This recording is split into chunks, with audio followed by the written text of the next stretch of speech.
Você conhece, você convive com uma pessoa que foi diagnosticada com transtorno borderline. Você já está se acostumando com o tratamento, com o comportamento que oscila muito, você já está até identificando quando essa pessoa começa a entrar numa crise, mas tem uma pergunta que não quer calar, que é como que isso aconteceu? Como que essa pessoa desenvolveu um transtorno tão complexo? Fica aqui comigo nesse vídeo que eu vou te falar sobre as causas do transtorno borderline. Eu sou Carla Nascimento, psicóloga, mestre em psicologia do desenvolvimento humano e terapeuta sistêmica. Eu ajudo filhos de narcisistas e filhos de borderlines a vencer a codependência e a ansiedade social, que são transtornos também, que são desenvolvidos a partir do relacionamento com pessoas que têm muita instabilidade emocional.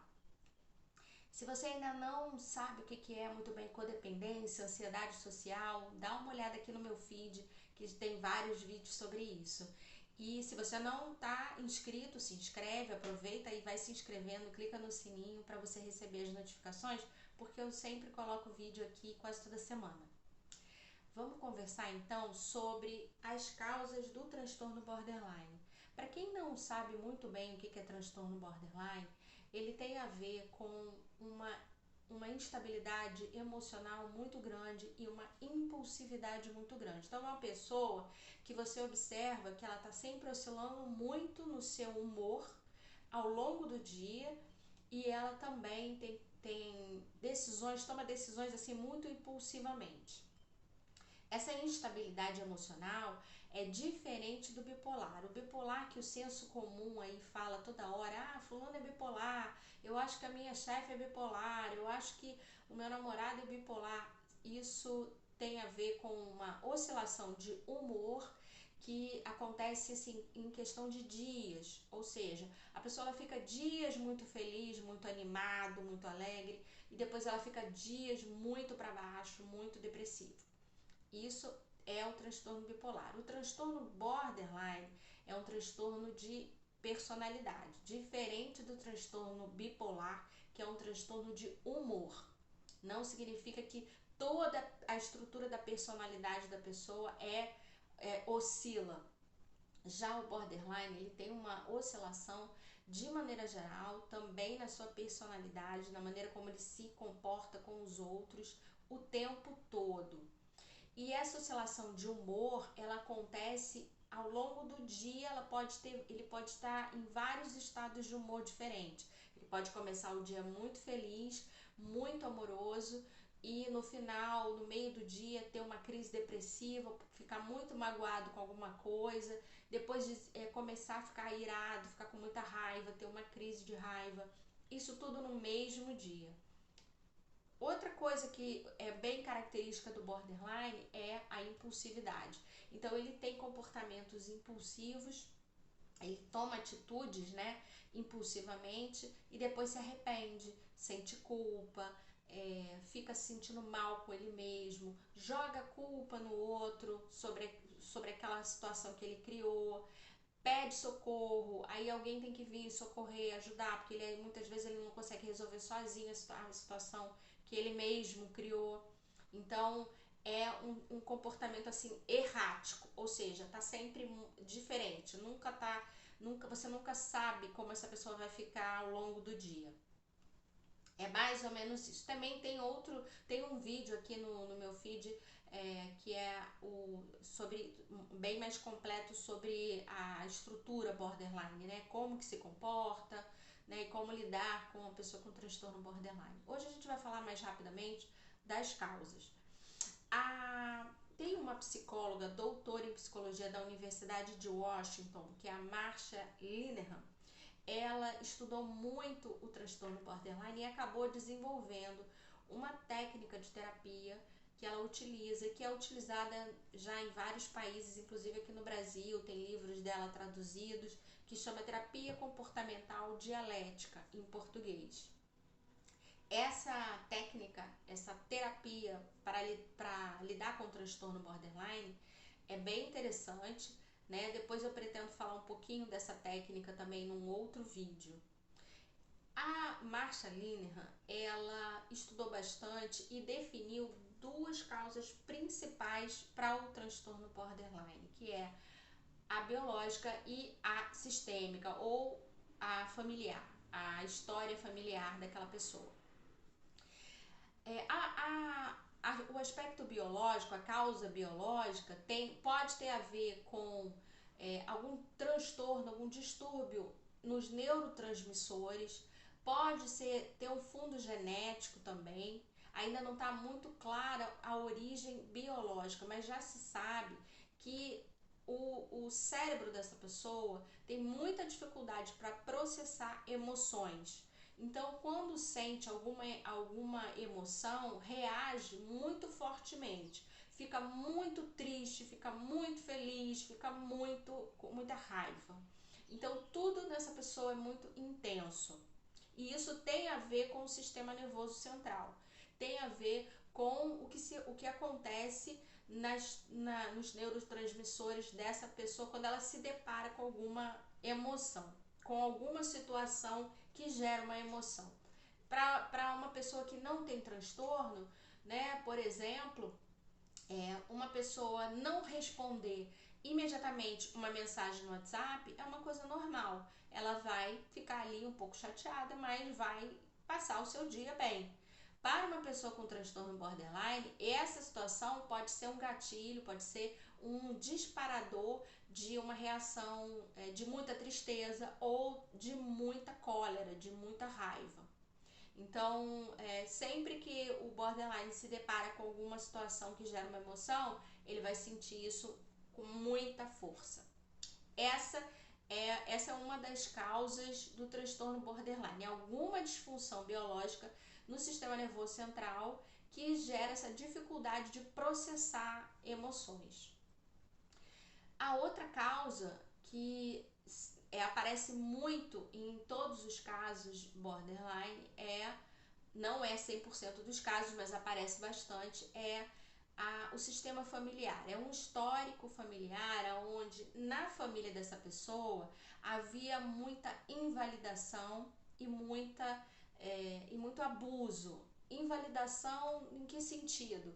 A criança, ela cresceu num ambiente onde os sentimentos dela não eram validados, não eram confirmados pelo adulto. Por exemplo, se a criança falasse eu tô com medo de ficar aqui sozinha no meu quarto de noite, o pai ou a mãe pode falar algo do tipo, não, você não tá com medo, você tá com frescura, você não sabe de nada, não é nada disso que você tá sentindo, que idiotice, falar que tá com medo, não vai acontecer nada aqui. E constantemente a criança ela é invalidada no que ela tá sentindo, né? Isso vai fazendo com que ela não consiga construir uma identidade forte, fortalecida. Ela não sabe direito quem ela é, porque o que ela sente o adulto não consegue ver do jeito que ela vê. E aí ela começa a questionar se ela realmente está sentindo aquilo. E ela vai crescendo com essa inconsistência sobre a própria identidade. A negligência e o abuso também levam a uma construção de uma identidade distorcida e frágil. Por quê?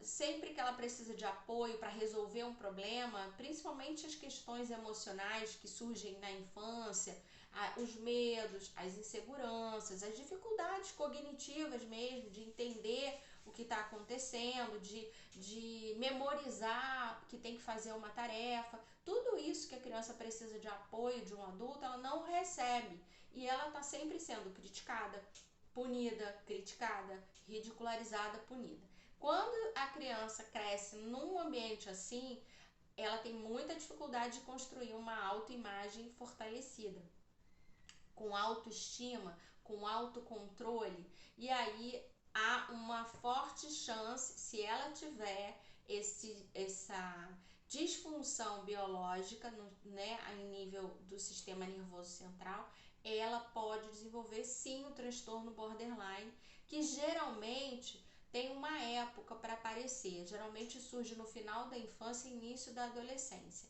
Essa situação de surgir no início da adolescência também é um problema para o diagnóstico, porque todo mundo sabe que adolescentes são instáveis, adolescentes são muito emotivos, e aí fica confuso de saber se aquilo é uma coisa da adolescência ou se já é um transtorno se manifestando. Geralmente o que acaba acontecendo é que esse diagnóstico só é firmado mesmo na idade adulta, quando essa pessoa ela não consegue se relacionar, ela está com dificuldade no trabalho, não para em nenhum emprego, já está se tornando viciada em alguma substância química, está praticando atos autodestrutivos do tipo automutilação ou até mesmo já teve alguma tentativa de suicídio. Aí alguém fala assim, não, tem alguma coisa muito errada, a gente tem que buscar um diagnóstico.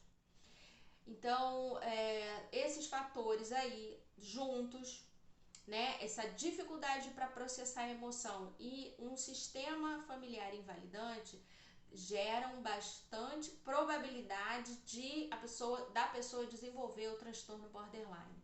Ah, Carla, mas eu conheço pessoas que têm transtorno borderline que não tiveram uma família invalidante, que foram cuidados, receberam carinho, atenção, validação, mesmo assim tem o transtorno borderline. Essas são as exceções, isso acontece sim. Acontece também da pessoa ter uma disfunção, ter uma dificuldade para processar a emoção, mas ela não desenvolve o transtorno borderline. Ela consegue estruturar a sua autoimagem, a sua identidade, e ela consegue ir meio que com dificuldade, mas ela vai levando a vida sem grandes danos para ela mesma, nem para as pessoas à sua volta. Então, o que a Marsha Linehan identificou, a doutora Marsha Linehan? Que é muito, esses dois fatores, quando eles são somados, há uma grande probabilidade da pessoa desenvolver o transtorno borderline. Quando você pega o paciente e olha para o seu histórico, é uma boa maneira de identificar da onde veio toda aquela instabilidade emocional. Mas também aparecem casos em que a família é muito amorosa, que a família deu toda atenção e cuidado e mesmo assim a pessoa desenvolveu. Ou seja, aí já a causa já vai ser somente ou basicamente biológica. E é por isso que ainda a medicina, né, ainda está estudando, se aprofundando mais nessas causas. Será que é alguma disfunção genética que gera essa dificuldade de processar a emoção depois? Será que é alguma coisa bioquímica que acontece no cérebro que a pessoa, ela nesses momentos, ela tem descargas emocionais muito intensas e aí não consegue lidar com aquilo? Isso ainda não está totalmente claro, mas a gente sabe que tem casos em que somente que a causa biológica é a que determina mais, e tem casos em que o sistema familiar, a causa sistêmica é a mais pesa mais no diagnóstico desse borderline. O que a gente pode concluir nesse vídeo aqui sobre as causas e no que a gente pode estar ajudando você que conhece uma criança, um adolescente, que está começando a apresentar uns comportamentos muito instáveis? É buscar ajuda para identificar se isso realmente tem a ver com o sistema familiar ou não, ou é algo biológico que precisa ser mais investigado para poder se iniciar o tratamento. O que a doutora Marsha Linehan identificou é que quanto mais cedo é feito esse diagnóstico, mais rapidamente é possível ensinar habilidades para aquela pessoa lidar com as suas emoções, que foi a técnica que ela desenvolveu com essa terapia comportamental dialética. E aí, quando essa pessoa, essa criança, esse adolescente chega na idade adulta, ele já tem muito mais domínio desse estado emocional, ele já se conhece, ele já sabe o que é um gatilho para ele e ele já começa a lidar com isso com muito mais tranquilidade, mais facilidade. Não vamos julgar as famílias num primeiro momento, porque muitas vezes os pais não receberam do seu sistema familiar as ferramentas necessárias para lidar com as suas emoções. Então, é difícil para eles ensinar isso para os filhos.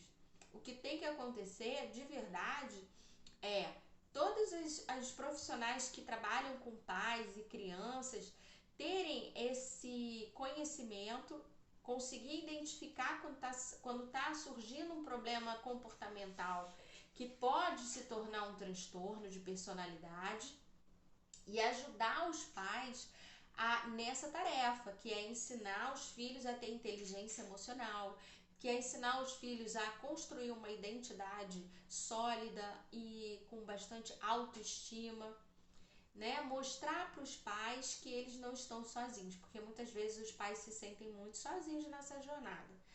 Vão a um pediatra, se vai a um pediatra, esse pediatra poder orientar quando ele observa um comportamento diferente na criança, se está na escola, se está na creche, a creche também orientar, principalmente instituições públicas que atendem famílias menos favorecidas, que não têm muitos recursos, nem financeiros, nem emocionais, para lidar com todo o estresse, com todas as dificuldades da vida.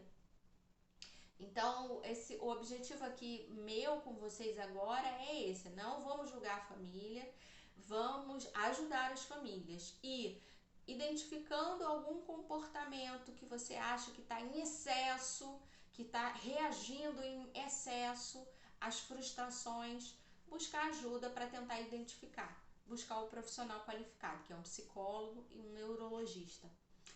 Se você gostou desse vídeo, curte, compartilha, deixe seu comentário aí e até o próximo vídeo.